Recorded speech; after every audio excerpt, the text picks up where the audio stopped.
오늘 우리에게 주신 하나님의 말씀 같이 보겠습니다. 사도행전 17장 1절에서 9절까지 말씀입니다.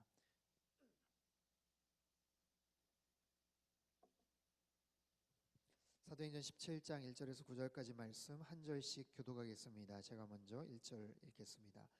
바울과 실라는 암비볼리와 아볼로니아를 거쳐 데살로니가에 이르렀습니다. 거기에는 유대 사람의 회당이 있었습니다. 바울은 늘 하던 대로 회당에 들어가 3주 동안 안식일마다 성경에 대해 사람들과 토론했습니다. 그리스도가 고난을 받은 후 죽은 사람들 가운데서 살아나셔야 했던 것을 설명하고 증명하며 말했습니다. 그리고 내가 여러분에게 선포하는 이 예수가 바로 그리스도십니다 라고 전했습니다. 몇몇 유대 사람들은 하나님을 경외하는 많은 그리스인들과 적지 않은 귀부인들도 그들의 말을 믿게 됐습니다. 그러자 유대 사람들에게 시기가 일어났습니다. 그래서 시장에 불량배들을 끌어모아 떼를 지어 도시 안에 소동을 일으켰습니다. 그들은 바울과 실라를 찾아 사람들 앞에 끌어내려고 야손의 집으로 쳐들어갔습니다. 그러나 그들을 찾지 못하자 야손과 다른 형제들을 그 도시의 관원들 앞에 끌고 와 소리치며 말했습니다. 세상을 온통 시끄럽게 하는 사람들이 이곳에도 왔는데 야손이 그들을 자기 집에 들였습니다. 그들은 모두 가이사의 칙령을 거역하며 예수라는 다른 왕이 있다고 말합니다. 이 말을 듣고 사람들과 그 도시의 당국자들은 당황했습니다. 같이 읽죠. 그러나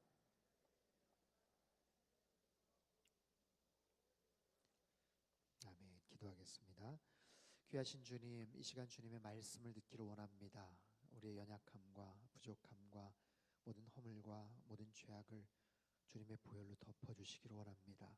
주님 안에서 저희들 다시 한번 새로운 존재로 변화되게 하시고 말씀을 통해 정결케 되고 새로운 깨달음을 얻고 우리 삶의 현장에 나가 그대로 적용하며 실천하는 사도행전적인 교회의 모델들, 하나님의 사람들 되게 주님 역사하여 주옵소서. 귀하신 예수님의 이름으로 기도합니다. 아멘. 저희가 몇 주간 사도행전 16장 말씀을 텍스트로 삼아서 말씀을 나누었습니다. 16장에는 여러 가지 아주 재미있는 그리고 다양한 이야기들이 또 소개가 되고요. 그리고 이렇게 구절구절이 이렇게 잘 나뉘어져 있어서 한 3, 4주, 한 4주 정도 됐나요? 그렇게 제가 말씀을 전했던 것 같아요. 특별히 사도 바울의 2차 전도행이 시작됐던 그런 시점이죠.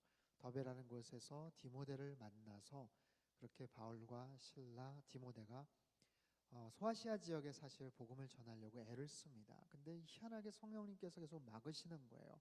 가고자 하는 곳을 희한한 방법으로 막으시고 복음을 전하고 싶은데도 전하지 못하게 하셨어요. 얻을 수 있는 교훈이 뭐였죠? 하나님께서 가장 기뻐하실 수 있는 일이라도 때로는 우리의 계획과 생각 넘어서 있을 수도 있다는 거예요. 하나님의 방법과 때는, 그리고 그 계획은, 의도는 우리가 잘 모른다는 거죠. 결국에는 어떻게 됩니까? 유럽으로 넘어가죠. 유럽의 빌립보 지역으로 찾아갑니다. 그곳에서 두 사람을 만나죠. 루디아라는 사람, 자주색 옷감 장사를 했던 루디아를 만나서 빌립보의 첫 번째 교회가 됩니다. 그곳에서 그 가정에서 교회를 시작을 하죠. 또한 귀신 들린 여종을 만나서 그 여종에게 들린 그 귀신을 쫓아냅니다. 지극히 높으신 하나님의 아들 예수 그리스도를 전하는 사람들, 당신에게 구원의 길을 전하는 사람들, 그 안에 있는 정말 그 귀신 들린 여인의 그 안타까움과 그 한맺힌 그런 모습들, 거기에서 자유케 되는 어떤 역사들을 우리가 함께 살펴보지 않았습니까? 그러나 그 주인에게는 어떻게 보면 굉장한 속상한 일이고 분노할 수 있는 일이었죠. 그래서 사도 바울 일행을 고발을 해서 바울과 실라가 감옥에 끌려와서 아주 흠씬, 아주 모질게 고문을 당합니다. 하지만 한밤중에 일어나서 바울과 실라가 찬양을 하죠. 불평하고 원망하고 속상해하고 한탄하는 것이 아니라 찬양했다. 그리고 그 소리를 주변에 있던 사람들이 들었다. 우리의 삶 가운데 때로는 그런 고난과 고통의 밤들이 찾아오지만 힘든 상황에서도 하나님을 찬양할 때 기적이 나타나는 거예요. 지진이 나고 옥문이 열리고 창고가 풀어지는 그런 놀라운 희한한 일들을 그들이 경험하게 되죠. 두려워 벌벌 떠는 간수에게 바울과 실라가 이야기하죠. 주 예수를 믿으라. 그리하면 너와 네 집이 구원을 얻으리라. 로마 황제의 폐위를 받고 않고 공무원으로 살아가던 그가 로마 황제가 주인이고 로마 황제가 왕이다라고 고백을 했던 그가 인생의 주인을 다시 만납니다. 인생의 새로운 주인에게 고백을 합니다. 마음을 열고 영접을 합니다. 그 순간 그 안에 있는 두려움이 사라졌어요. 그 안에 있는 죽음의 모든 그런 유혹들이 다 사라졌어요. 생명과 평강을 얻게 되는 일들이 벌어지죠. 지난주는 어떤 일이 있었나요? 석방명령이 떨어져요. 아무렇지도 않게 그냥 빠져나갈 수 있었지만 사도 바울이 굳이 자기가 로마 시민권자임을 밝히죠. 매 맞기 전에는 밝히지 않고 오히려 맞고 나서 밝혔던 이유는 뭡니까? 자기에게 있는 로마 시민권자로서의 특별한 그런 권한과 권리를 자기 자신을 위해서 사용하지 않고 교회를 위해서 또 성도들을 위해서 그렇게 헌신하고 사용했던 것을 알 수가 있었어요. 저와 여러분에게 있는 여러 가지 권한과 권리들, 이것을 어떤 모습으로 사용해야 될지를 함께 지난주까지 살펴봤죠. 오늘 17장에서부터는 교회 이야기를 좀 하려고 합니다. 17장, 18장, 19장 데살로니가 교회, 고린도 교회, 에베소 교회, 사도 바울 일행이 각 지역마다 가서 교회를 개척하고 성도들을 세우며 그들에게 편지를 쓰는 그런 바울 서신들이 소개가 되죠. 세워진 그 교회마다 필요한 것들이 어떤 것이고 특별히 그 모습을 통해서 우리 밴쿠버 온누리교회가 어떻게 세워져 가야 될지에 대해서 함께 살펴보도록 할게요. 자, 바울과 실라가 빌립보를 떠납니다. 빌립보를 떠나서 데살로니가라는 그런 지역으로 가요. 지도를 한번 잠깐 보시죠. 지도를 데살로니가 그 가운데 파란색으로 이렇게 돼 있죠. 본래 그 암비볼리, 아볼로니아가 있는데 글씨가 조금 자세히 보이진 않아요. 빌립보가 있어요. 저 위에 빌립보가 있어요. 이게 아마 캐톨릭 쪽에서 나온 그런 지도여서 지명이 조금 현대식으로 이렇게 바뀌어졌습니다. 빌립보에서 데살로니가까지 약 160km 정도 떨어진 곳입니다. 데살로니가는 즉 마케도니아라는 큰 주의 행정 수도이기도 했고요. 항구 도시였어요. 그 데살로니가 그 밑에 거기가 에게해인데 에게해의 중요한 에베소라는 도시, 고린도라는 도시 다음으로 큰 도시가 데살로니가 있죠. 거기서 복음을 전하고 나중에 베레아라는 곳, 왼쪽 하반부에 있는 베레아라는 곳으로 가고 나중에 저 밑에 아테네, 고린도까지 그렇게 갑니다. 저 지도를 머릿속에 한번 기억하시고 말씀을 들으면 좋을 것 같아요. 자, 빌립보를 떠나서 데살로니가로 갑니다. 그곳에 회당을 찾아가요. 회당에 가서 복음을 전하죠. 오늘 본문 1절에 3절까지 말씀인데 1절에 3절 말씀 한 번 더 읽도록 하겠습니다. 시작. 바울과 실라는 암비볼리와 아볼로니아를 거쳐 데살로니가에 이르렀습니다. 거기에는 유대 사람의 회당이 있었습니다. 바울은 늘 하던 대로 회당에 들어가 3주 동안 안식일마다 성경에 대해 사람들과 토론했습니다. 그리스도가 고난을 받은 후 죽은 사람들 가운데서 살아나셔야 했던 것을 설명하고 증명하며 말했습니다. 그리고 내가 여러분에게 선포하는 이 예수가 바로 그리스도십니다 라고 전했습니다.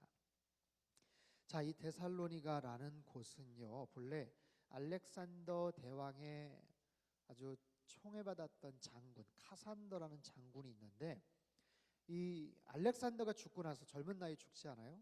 죽고 나서 후계자를 제대로 세우지를 못했어요. 그래서 그 밑에 4명의 장군들이 그 넓은 알렉산더가 다스렸던 헬라 제국을 분할 통치를 합니다.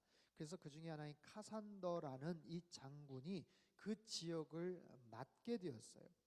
그 지역을 맡게 되면서 그 지역의 번듯한 도시들을 개척하고 세워나가는 과정 가운데 알렉산더의 이복누이였던 데살로니키라는 여인을 아내로 맞아 결혼을 하고 그 도시를 잘 가꾸고 만들어서 그 여인의 이름을 따서 선물로 주게 돼요. 그래서 데살로니가라는 이름이 생기게 되었고요. 그 특별히 아리스토텔레스라는 고대 그 유명한 철학자의 고향이 바로 이 지역이기도 합니다. 이곳에 가서 복음을 전했는데 얼마 동안 그곳에 머물렀는가? 오늘 2절에 보니까 3주 동안 안식일마다 성경에 대해서 가르쳤다. 3주 동안, 즉 3번의 안식일을 그곳에서 보낸 거예요. 약 한 달 정도. 한 달 정도 머무는 동안에 거기에 교회가 생깁니다.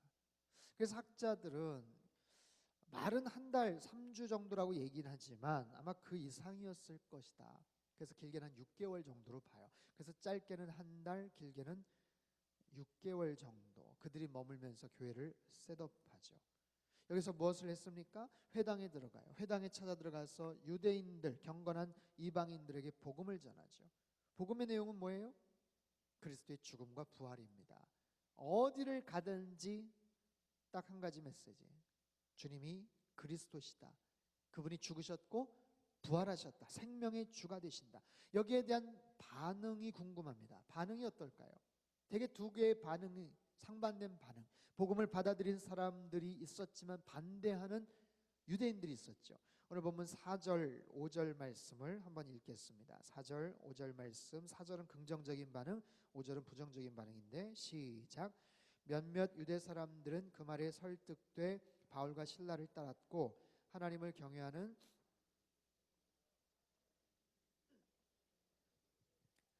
그러자 유대 사람들에게 시기가 일어났습니다. 그래서 시장의 불량배들을 끌어모아 떼를 지어 도시 안에 소동을 일으켰습니다.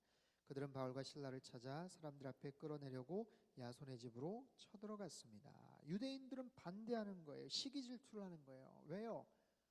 예수가 메시아라고 하니까. 그 지역까지 디아스포라 유대인들이 어떤 경로를 통해서 왔는지 모르지만 그곳에 머물면서 철저하게 유대교의 그 신앙 종교 생활들을 유지하고 이어가고 있었는데 예수라는 사람이 메시아다. 메시아가 이미 왔다. 그는 이런 분이시다. 십자가 달려 돌아가셨다. 그게 너무 싫은 거예요.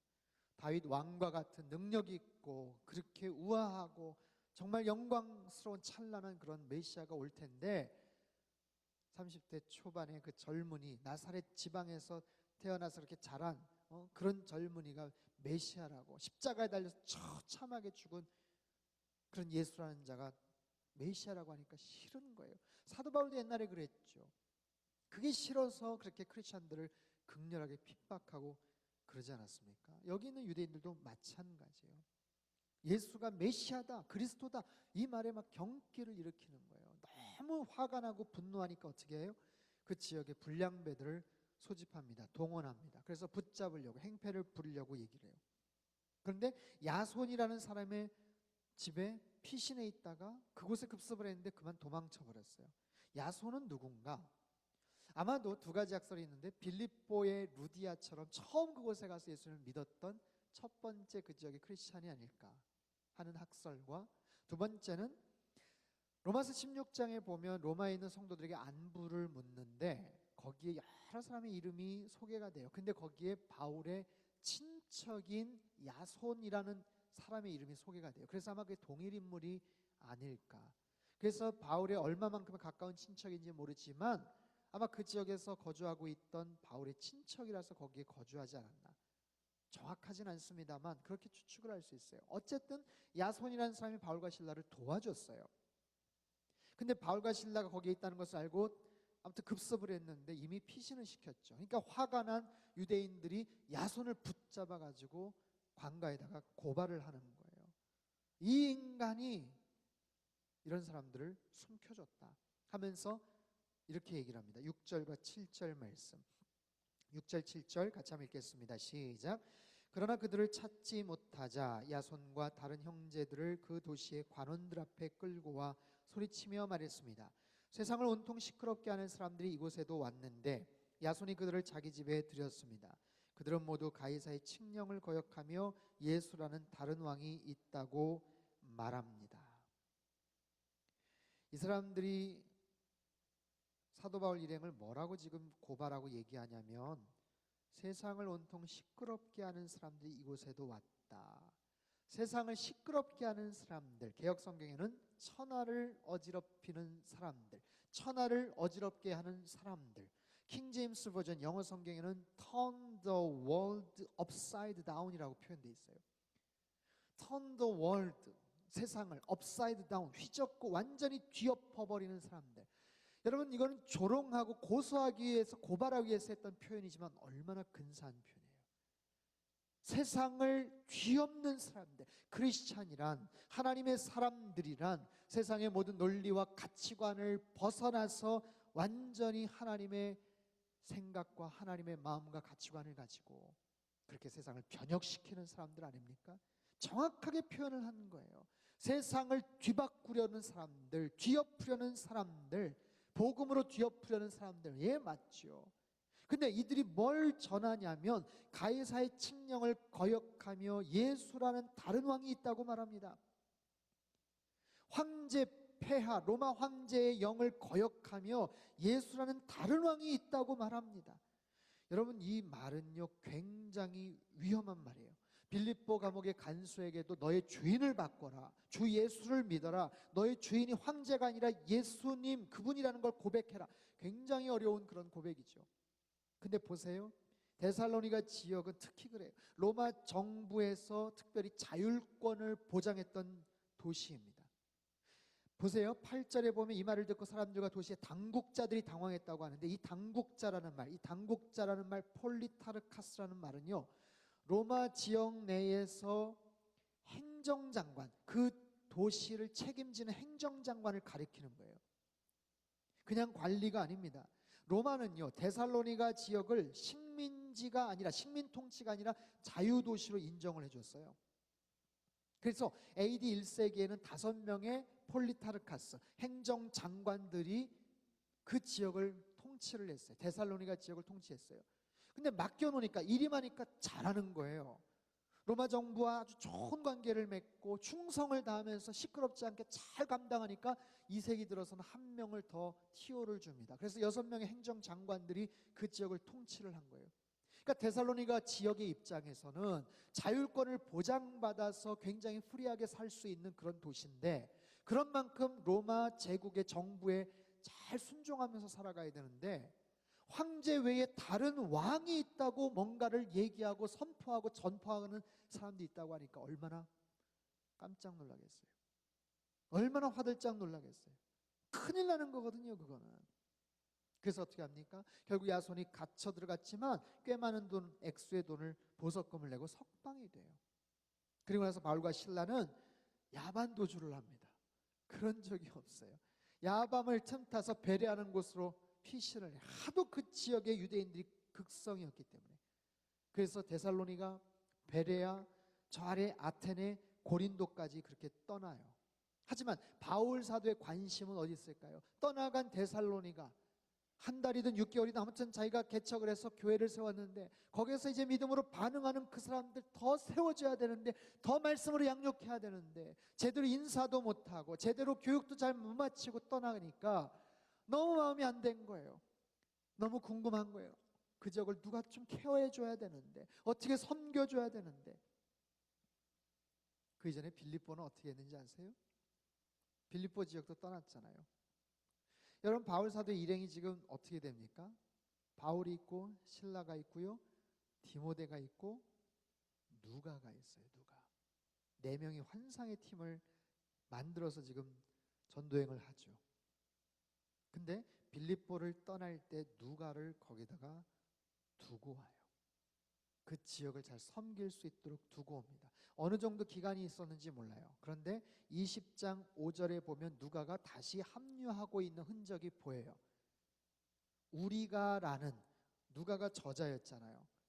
그러니까 17장, 18장, 19장에서는 제3인칭으로 그렇게 기술을 하다가 20장 5절에서는 우리가라는 표현을 써요.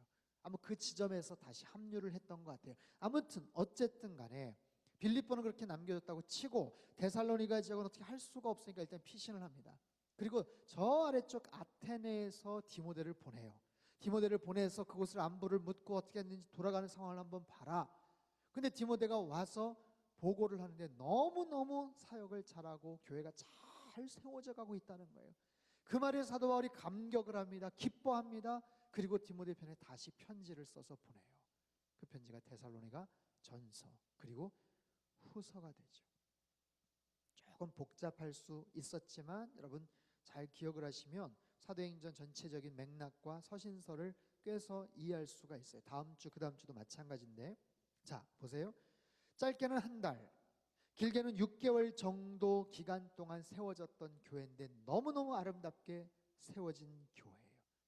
편지를 씁니다. 사도 바울이 13권의 신약 성경 편지를 쓰지만 제일 첫 번째 썼던 편지가 데살로니가 전서예요. 그러면 데살로니가 교회는 어떤 교회였는가? 우리 자막을 통해서 데살로니가 전서 1장 1절에서 3절까지를 한번 읽어보겠습니다. 같이 읽죠. 시작. 바울과 실루아노와 디모데는 하나님 아버지와 주 예수 그리스도 안에 있는 데살로니가 사람의 교회에 편지를 씁니다. 은혜와 평강이 여러분에게 있기를 빕니다. 우리가 기도할 때 여러분을 말하며 여러분 모두로 인해 항상 하나님께 감사합니다. 이는 끊임없이 여러분의 믿음의 행위와 사랑의 수고와 우리 주 예수 그리스도께 대한 소망의 인내를 우리 하나님 아버지 앞에서 기억하기 때문입니다.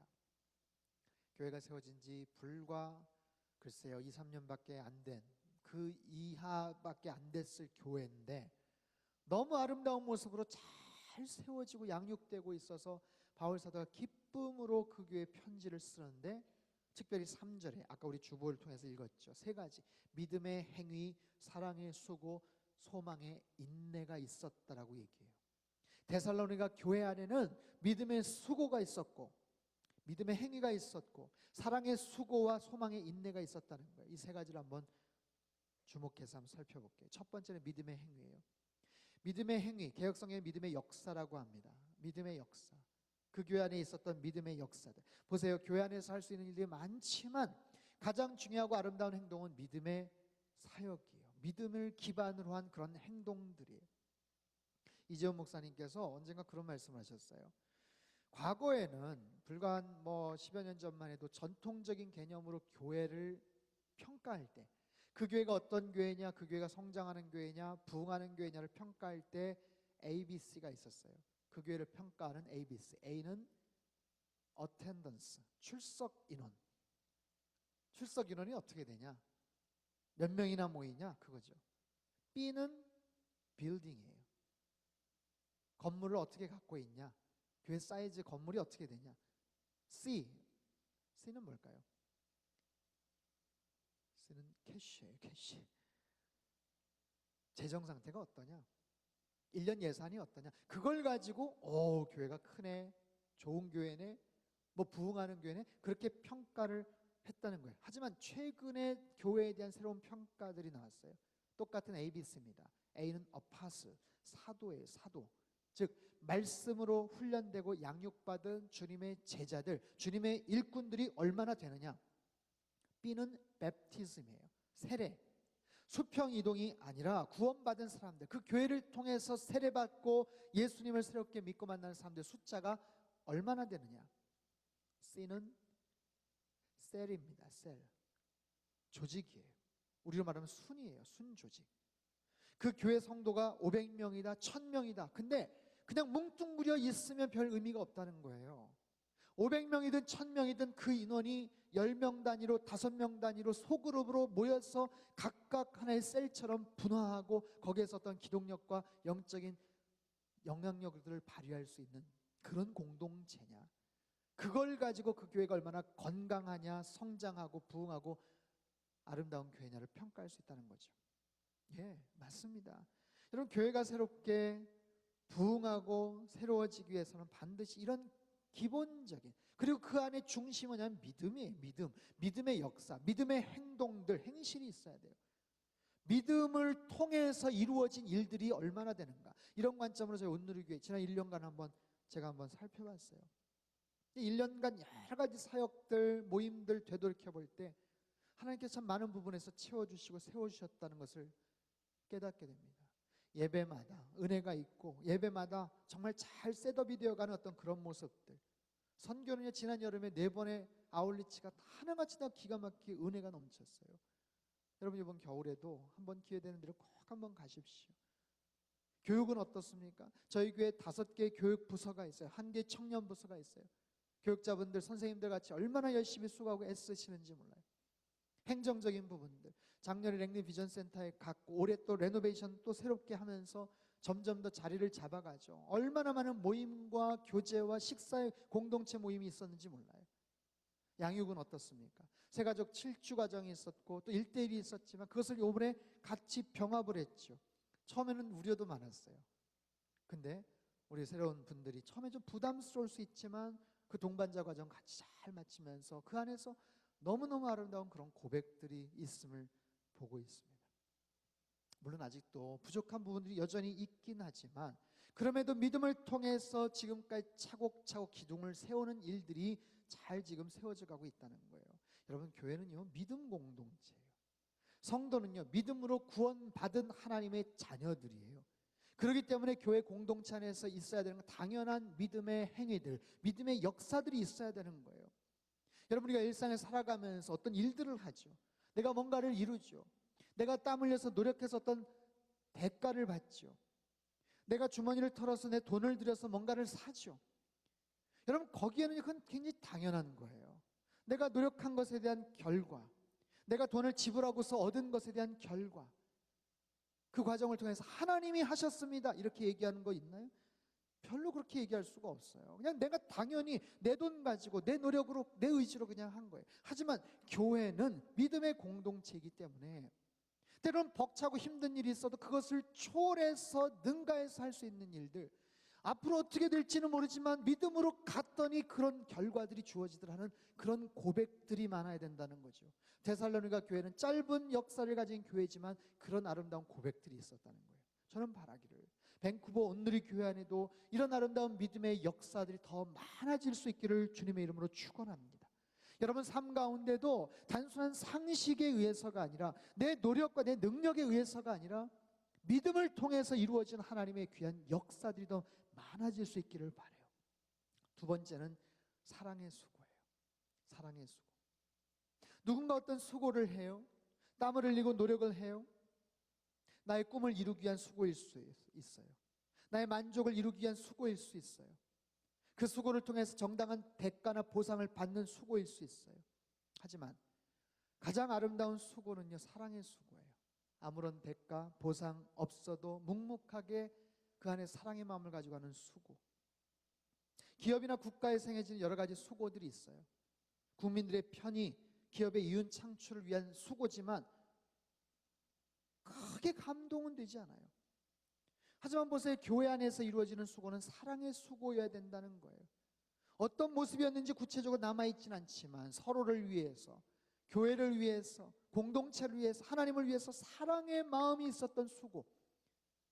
여러분, 사랑이 담긴 수고에는요, 감동이 있습니다. 사랑을 가지고 섬긴 수고는요, 그 사람의 마음을 움직여요. 거기에 놀라운 생명의 역사가 있어요. 오헬리라는 작가가 쓴 마지막 입새라는 단편 소설, 여러분 잘 아시죠? 뉴욕의 그 그리니치라는 그 작은 도시 마을에 화가 지망생들이 많이 모여서 사는데 주인공이 아무튼 특별한 폐렴에 걸려가지고 거의 시들시들해요. 죽어가고 있어요. 근데 어느 날부터 창가 바깥쪽 벽에 담쟁이 넝쿨이 있는데 담쟁이 잎사귀가 하나씩 하나씩 시들어가는 거예요. 바람에 불어서 떨어져 가는 거예요. 아, 저 잎사귀가 하나씩 하나씩 떨어져 가는 것처럼 나도 그렇게 시들어가는구나. 나도 그렇게 소멸되는구나. 마지막 잎새가 떨어지는 순간 나의 생명도 그렇게 다하겠지 하면서 그 잎새를 바라보면서 절망하죠. 어느 날 밤 아주 모진 폭풍이 붑니다. 아침에 당연히 떨어졌을 거라고 생각했지만 여전히 남아있는 그 잎새를 보며 주인공은 소망을 갖게 되죠. 그리고 다시 한번 용기를 얻어요. 삶에 대한 의지를 갖게 돼요. 그리고 결국 자리를 박차고 일어납니다. 하지만 여러분 아시는 것처럼 그 잎새는 가짜 잎새였죠. 그날 밤에 밤새 비바람을 맞으며 베어만이라는 노인이 그린 가짜 잎새예요. 이분은 40년 이상 화가로 생활을 했지만 한 번도 제대로 된 걸작을 남기지 못했다는 삼류화가, 삼류 그림쟁이라는 어떤 자책감에 시달렸던 사람인데 마지막 순간에 정말 자기의 건강을 해쳐가면서 걸작을 남겨요. 그것 때문에 병을 입어서 죽게 되죠. 보십시오. 두 개의 잎새가 있어요. 한 개는 살아있는 잎새입니다.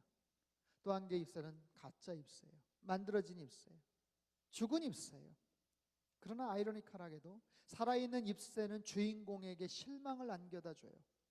그 잎새가 떨어짐으로 인해서 주인공은 계속해서 절망합니다. 하지만 만들어진 가짜 잎새는 그려진 잎새지만 주인공에게 소망을 주고 생명을 가져다 주죠. 살아있는 잎새는 죽이는 역할을 했고 거짓 잎새, 죽은 잎새는 오히려 사람을 살리는 역할을 했어요. 그 차이가 뭡니까? 그 화가 노인이 보여줬던 사랑의 수고 때문이에요. 그 안에 사랑이 있느냐 없느냐는 이만큼 중요합니다. 어떤 일을 하면서 동기와 목적과 과정과 아니면 내용도 굉장히 중요하지만 사랑이 있느냐, 사랑이 있느냐. 우리가 하는 모든 수고들 안에 이러한 사랑이 담겨져 있기를 바랍니다. 보세요. 대단한 수고가 있고 대단한 헌신이 있었는데 알고 봤더니 자신을 드러내기 위한 수고였다. 기득권을 차지하기 위한 수고였다. 뭔가를 뽐내기 위한 수고였다면 그 수고는 빛이 바래져요. 그리고 그러한 수고는 반드시 문제를 일으킵니다. 수고라는 것은요, 열정을 말해요. 어떤 에너지를 말합니다. 노력이 있었다는 거예요. 그런데 그런 노력과 열정과 에너지가 사랑이 아니라 개인적인 야망에 의한 것이라면 반드시 공동체에 문제를 일으키거나 누군가를 힘들게 하고 상처를 줘요. 하지만 반면에 우리의 수고가 전적으로 사랑에서 비롯되었다면, 예수님이 그러하셨듯이 아무런 보상이나 대가 없이 온전한 사랑의 수고였다면 그 사랑의 수고는 감동을 주고요, 생명을 살리게 된다는 거예요. 바라기를 저희 밴쿠버 온누리교회 안에 이와 같은 사랑의 수고들이 더 넘쳐날 수 있기를 바랍니다. 이미 최선을 다해서 이런 사랑의 수고들 하시는 분들이 얼마나 많은지 몰라요. 주일 아침 일찍부터 나오셔서 늦게까지, 예배 후에 늦게까지 자신의 시간과 자신의 물질과 자신의 땀과 정성을 흘리시면서 수고하시는 많은 분들이 계세요. 주중에도 새벽 제단을 섬기시고 수요 예배를 섬기시고 예배를 위해 준비하고 연습하고 어려운 곳에 가서 찬양을 하고 봉사하는 분들, 기쁨과 감사함으로 섬기시는 사랑의 수고를 하시는 분들이 사실 굉장히 많으십니다. 그 사랑의 수고에 하나님께서 놀랍게 역사하실 줄로 믿습니다. 우리의 사랑의 수고가 더 넘쳐날 수 있기를 주님의 이름으로 축원합니다. 마지막 세 번째, 소망의 인내예요. 첫 번째 뭐였죠? 믿음의 역사. 두 번째는요, 사랑의 수고. 세 번째, 소망의 인내입니다. 인내란 뭡니까? 인내란 참는 거예요. 참는다는 건 뭡니까? 기다려준다는 거예요. 한 번 더 기회를 준다는 거예요. 이번 주 고린도전서 13장 큐티 말씀에 그 유명한 사도 바울의 사랑장이 소개가 됐죠. 4절부터 7절까지 15개의 사랑의 속성에 대해서 바울 사도가 이야기를 해요. 그 첫 번째가 뭔지 아세요? 사랑은 오래 참고. 그 15가지의 마지막이 뭔지 아세요? 모든 것을 견디느니라. 사랑의 시작과 마지막이 참고 견디느니라. 사랑의 알파와 오메가가 참는 것이다, 인내하는 것이다 라는 거예요. 사랑은 바로 인내하는 것이다. 어떻게 하면 우리가 사랑할 수 있을까요? 즉 어떻게 하면 우리가 인내할 수 있을까요? 어떻게 하면 잘 참을 수 있을까요? 어떤 상황이 있어요. 내가 참기 어려운 상황이에요. 그래서 분노가 폭발합니다. 폭발하고 나서 화를 내요. 그리고 후회를 할 때가 참 많죠. 그 상황에서 내가 폭발하지 않고 잘 견디려면 에너지가 필요해요. 힘이 필요합니다. 근데 항상 아슬아슬해요. 내가 수용하고 참을 수 있는 수준을 넘어서는 거예요. 자, 예를 들어 볼게요. 내가 참을 수 있는 힘, 에너지가 한 50이에요. 근데 그 상황은 60이에요. 폭발하는 거예요. 견디지를 못하고 폭발하는 거예요. 근데 그 상황이 60인데 내 에너지가 100이라면 넉넉하게 그 상황을 견뎌낼 수가 있어요. 그렇다면 어떻게 하면 이런 힘을, 에너지를 공급받을 수가 있을까요? 내 분노 게이지가 아슬아슬할 때 다른 에너지, 힘을 어떻게 얻을 수가 있을까요? 몇 가지 방법이 있어요. 이해하면 더 큰 에너지가 생깁니다. 내 감정은 똑같아요. 그런데 이해하니까 그런 거였구나. 진작에 좀 말하지. 그래서 그랬던 거야? 거기서 그렇게 늦게 돼서 그랬다는 거지? 그러면 내 감정은 똑같은 50이지만 어디선가 또 다른 에너지가 생겨요. 그래서 그 상황을 조금 더 유연하게 넘어갈 수가 있습니다. 또 다른 방법은 시간입니다. 조금만 참고 기다리면 그 감정이, 부글부글한 감정이 조금 가라앉혀져요. 조금 더 냉정하게 됩니다. 그리고 그 그 감정을 적절하게 표현하고 문제도 해결받을 수가 있죠. 또 다른 방법은 소망을 바라보는 거예요. 힘들고 정말 뚜껑이 열릴 수 있는 상황이지만 그거를 참았을 때 얻어지는 결과를 생각하는 거예요. 근데 그 결과가 긍정적이고 좋은 결과가 있다면 조금 더 참을 수가 있어요. 그 상황에서.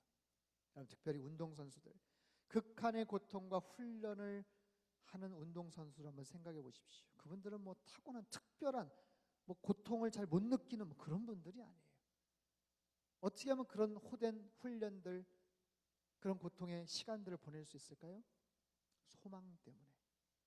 그것을 참았을 때 얻어지는 결과 때문에. 내가 이렇게 훈련하고 참아 보면서 얻어질 수 있는 메달이 있다는 거, 금메달이 있다는 거.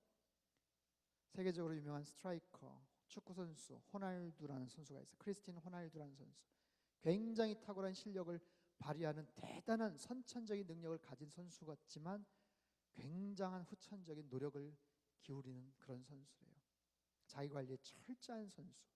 제가 어디서 봤어요. 하루에 윗몸 일으키를 3,000개씩 한대. 자기 관리를 3,000개씩, 300개가 아니라 3,000개씩. 왜요? 자기가 얻어진 어떤 결과, 소망, 뭔가 좋은 그런 어떤 여러 가지 부분들.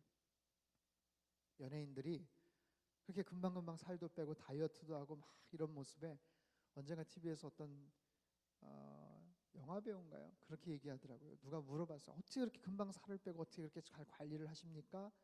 하니까 자기가 영화 캐스팅되고 나서 자기 통장에 돈이 입금된 걸 확인하면 누구든지 뺄 수 있다고 그래요. 돈 들어온 거 확인하면 뺄 수 있어요 라는 거예요. 그 뭐죠? 소망이에요. 그 다음 단계에서 얻어지는 소망이 있기 때문에 데살로니가 교회 안에는 이런 소망의 인내가 있었습니다. 사도 바울 일행을 잡아 죽이려고 했던 불량배들, 어쩔 수 없이 야반도주를 해야 했던 살벌한 동네예요. 그곳에서 믿음 생활 처음 시작했던 교회가 얼마나 많은 어려움을 겪었을까요? 하지만 인내했어요. 소망의 인내를 가지고 견뎌나갔다는 거예요. 그런 부분들, 그들이 붙잡은 소망은 뭡니까? 그리스도로 말미암은 소망의 인내라고 얘기해요. 예수 그리스도로 인한 소망의 인내, 그들이 붙잡은 소망은 거짓된 소망이 아니에요. 그저 잠깐 위안을 주는 그냥 피상적인 철학적인 기약 없는 소망이 아니에요. 여러분, 세상에 수없이 많은 종교들, 이단 사이비 집단들, 거짓된 종교 철학 사상에 빠져서, 즉 잘못된 소망을 붙잡고 살아가는 사람들이 얼마나 많습니까? 거기에 구원이 있다더라, 거기에 진리가 있다더라, 그렇게 하면 자유를 누린다더라. 절을 하고 공양을 드리고 기도를 하고 고행을 합니다. 즉 헛된 소망들을 가슴에 품고 살아가요. 그러나 하나님께서 우리에게 주신 소망은 살아있는 소망이에요. 사도 베드로가 이렇게 얘기합니다. 예수 그리스도를 죽은 자 가운데 부활하게 하신, 그리고 우리를 거듭나게 하신 산 소망이 있게 하시는 주님. 산 소망, 살아있는 소망, 살아서 역사하는 죽은 소망이 아니라 나에게 아무런 상관이 없고 소용이 없는 그런 소망, 헛된 소망이 아니라 정말로 리얼한, 존재하는 분명한 부활의 소망, 천국의 소망, 죽음을 넘어서는 승리할 수 있는 그런 실존적인 소망, 그것을 우리는 붙잡고 있는 자들이다라고 얘기합니다. 바울 사도가 15장, 고린도전서 15장에서 이렇게 얘기해요. 우리 자막을 통해서 한번 읽어보죠. 읽겠습니다. 시작. 만일 우리가 그리스도 안에서 가진 소망이 이 세상의 생명뿐이면 모든 사람들 가운데 우리가 가장 불쌍한 사람들일 것입니다. 그러나 이제 그리스도께서 죽은 사람들 가운데서 다시 살아나셔서 잠자는 사람들의 첫 열매가 되셨습니다. 한 사람으로 인해 죽음이 들어왔으니 한 사람으로 인해 죽은 사람들의 부활도 옵니다. 곧 아담 안에서 모든 사람이 죽은 것 같이 그리스도 안에서 모든 사람이, 아멘, 우리에게 약속하신 살아있는 참된 소망입니다. 이 살아있는 소망이 있었기에 그들은 인내할 수가 있었고요, 미래를 향해 달려갈 수가 있었어요. 사랑하는 교회 여러분, 교회는 건물이나 제도가 아니에요. 교회란 예수를 구주로 고백하는 사람들의 모임입니다. 그 아름다운 모임의 근간은 예배예요. 그 예배를 주도하는 분은 성령 하나님이셔요. 그 교회가 나아가야 될 비전은 바로 선교입니다. 이것이 교회의 가장 중요한 정체성이자 사명이겠죠. 오늘 데살로니가 교회에서 나타난 그런 아름다운 모습들이 우리 안에도 넘쳐날 수 있기를 축원합니다. 짧은 역사를 지녔던 교회예요. 짧게는 한 달, 길게는 6개월 정도밖에 안 됐던 목회자의 그런 케어를 받았던 교회였지만 분명한 복음의 씨앗이 심겨짐으로 말미암아 어떠한 어려움과 환난 속에서도 흔들리지 않는 그런 귀한 교회가 되었다는 사실이에요. 믿음의 역사, 사랑의 수고, 소망의 인내를 보였던 데살로니가 교회처럼 우리 밴쿠버 온누리 교회 10주년 됐잖아요. 이제 좀 성장할 수 있는 그런 모습이잖아요. 불과 짧은 역사를 가졌던 데살로니가 교회에 비하면 얼마나 많은 그런 장점들이 있는 교회입니까? 여러분, 그런 데살로니가 교회의 아름다운 장점들이 우리 안에도 더욱더 넘쳐날 수 있었으면 좋겠어요. 오늘 11월 마지막 주일이에요. 이제 한 달 조금 남았습니다. 여러분, 개인적으로도 한 해를 정리하셔야 되지만 교회적으로도 굉장히 중요한 행사들이 많아요. 말씀드린 것처럼 여러 가지 변화도 있게 됩니다. 하지만 그 어떤 것도 우리 안에 인간적인 마음들로 인해서 흔들리는 일들이 없게 되기를 바랍니다. 정말 10년 된 교회답게, 성숙한 교회답게 데살로니가 교회처럼 믿음의 역사와 사랑의 수고와 소망의 인내를 갖게 되는 그런 아름다운 우리 밴쿠버 온누리 교회가 될 수 있기를 축원합니다. 그런 교회 구성원이신 여러분, 한 분 한 분의 삶 가운데도 이와 같은 믿음의 역사가, 이런 사랑의 수고가, 이런 소망의 인내가 여러분 삶 가운데, 비즈니스 현장 가운데 넘쳐나는 은혜가 우리 안에 있기를 바랍니다. 이런 기대와 소망을 갖고 이번 한 주간 여러분 승리하며 사십시오. 교회의 놀라운 축복을 하나님께서 부어주신 그 은혜를 누리며 살아가는 저 여러분 되시기를 바랍니다. 우리 시간 찬양 한 곡 하겠습니다. 아까 불렀던 찬양, 우리에겐 소망이 하나 있네. 하나님께서 우리에게 향하신 교회에 대한 소망, 오늘 주신 말씀을 통해서 얻어진 그 교회에 대한 아름다운 기대들, 우리 찬양을 통해서 같이 한번 고백하며 같이 한번 기도하기를 원합니다. 우리에겐 소원이 하나 있네. 주님 다시 오실 그날까지 우리 가슴에 새긴 주의 십자가 사랑, 주의 교회를 사랑케 하네. 주의 교회를 향한 우리 마음, 희생과 포기와 가난과 고난, 하물며 죽음조차 우릴 막을 수 없네. 우리 교회는 이 땅의 희망.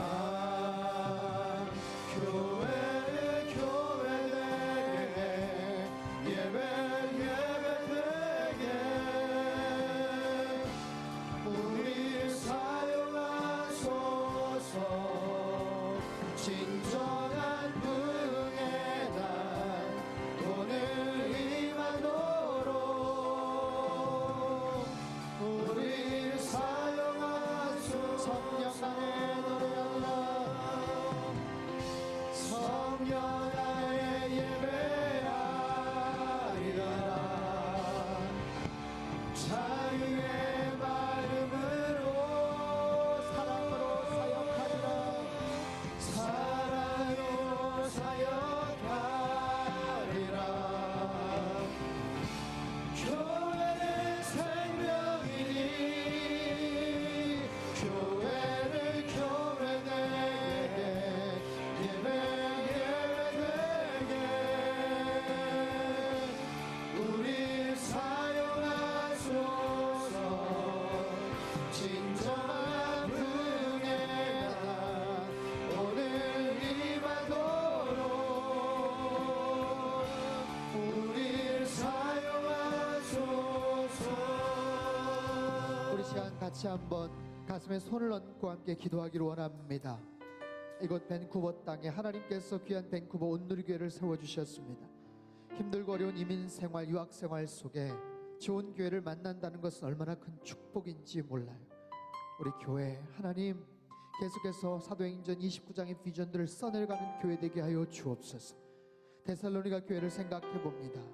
불과 6개월, 길어야 6개월밖에 안 되는 짧은 그런 양육을 받았던 교회지만 그 교회 안에 믿음의 역사와 사랑의 수고와 소망의 인내가 있어서 어떠한 풍파에도 흔들리지 않는 아름다운 교회가 되었던 것처럼 하나님, 우리 밴쿠버 온누리교회 10년 된 교회답게 하나님 정말 아름다운 그런 교회 모습들을 계속해서 세워져 갈 수 있게 도와주시고, 하나님 우리 교회 안에도 그런 믿음의 역사들이 더 많이 나타나게 하여 주옵소서. 사랑의 수고가 더 많아지게 도와주시고, 하나님 힘들고 어려운 순간에도 그리스도를 향한 소망을 갖고 인내하는 저희 교회가 되게 도와주시며, 우리 모든 성도님들 가정이 되게 하시고 비즈니스 현장이 되게 주님 역사하여 주시옵소서. 우리 같이 한번 말씀을 생각하며 함께 통성으로 기도하도록 하겠습니다. 함께 기도합시다. 하나님 아버지, 이 시간 저희도 간구합니다. 하나님, 데살로니가 교회를 주님께 축복하셨습니다. 하나님, 저보다 길어봐야 6개월밖에 안 됐던 그 짧은 양육에 나보다는 그런 수술을 받지만 하나님, 그 교회 안에 있는 아름다운 그 교회 모습들을 봅니다. 하나님, 믿음의 역사가 있었습니다. 소망의 아버지 하나님, 정말 인내가 있었고 사랑의 수고가 있었습니다. 저희 밴쿠버 온누리교회를 주님 앞에 부탁드립니다. 주님 손에 올려드립니다. 하나님, 10주년 된 교회답게 하나님 흔들리지 않는 교회 되게 도와주시옵소서. 하나님께 없는 성숙한 교회 되게 도와주옵소서. 하나님, 여러 가지 변화에도 불구하고 하나님 계속해서 힘차게 서백전에 아버지 하나님 비전들을 써내가는 교회 될 수 있게 도와주시고, 하나님 그런 교회의 아름다운 역사와 믿음의 소망들이 하나님 날마다 펼쳐질 수 있도록 도와주시고, 우리의 삶 가운데, 삶의 영역 가운데 그렇게 계속해서 나타날 수 있도록 주님 역사하여 주옵소서. 하나님의 은혜를 더하여 주시고 주옵소서. 하나님 아버지, 힘들고 어려운 이민생활, 유학생활 속에서 좋은 교회에서 마음껏 찬양하며 말씀을 들으며 예배할 수 있게 해주셔서 감사합니다. 이 교회 구성원으로서 하나님 더욱더 책임감과 하나님 그런 의무감을 갖고 더욱더 교회를 위해 애쓰고 수고하고 기도하는 저희들 되게 도와주옵소서. 길어봐야 6개월밖에 안 된 짧은 양육 기간을 거쳤던 데살로니가 교회였지만 그 모진 풍파에도 흔들리지 않았던 그 교회와 같이 하나님, 우리 10주년 되는 밴쿠버 온누리교회 이미 성숙하고 성장한 교회입니다. 하나님, 저희 안에도 믿음의 놀라운 역사들이 날마다 넘쳐나게 하여 주옵소서. 사랑의 아름다운 수고들이 나타날 수 있게 도와주시고, 하나님 그리스도를 통한 소망의 인내를 붙잡으며 하나님 그렇게 달려나가는 우리 교회 되게 도와주옵소서. 우리 모든 성도님들 각 가정마다, 비즈니스 영역마다, 기도하는 제목마다 이런 세 가지 아름다운 열매들이, 결실들이 무럭무럭 자라날 수 있도록 주님 도와주시고, 그렇게 한 해를 마감하며 또한 주님께서 허락하신 한 주간도 그렇게 승리하며 살게 하여 주시옵소서. 존귀하신 예수님의 이름으로 감사하며 기도하옵나이다. 아멘. 할렐루야. 우리 하나님께 감사 영광의 박수 드리겠습니다. 아멘. 여러분, 이 세 가지 잘 기억하시고 이번 한 주간도 승리하며 사시기를 바랍니다. 다 자리에서 일어나셔서 우리 봉헌 찬양 드리도록 하겠습니다.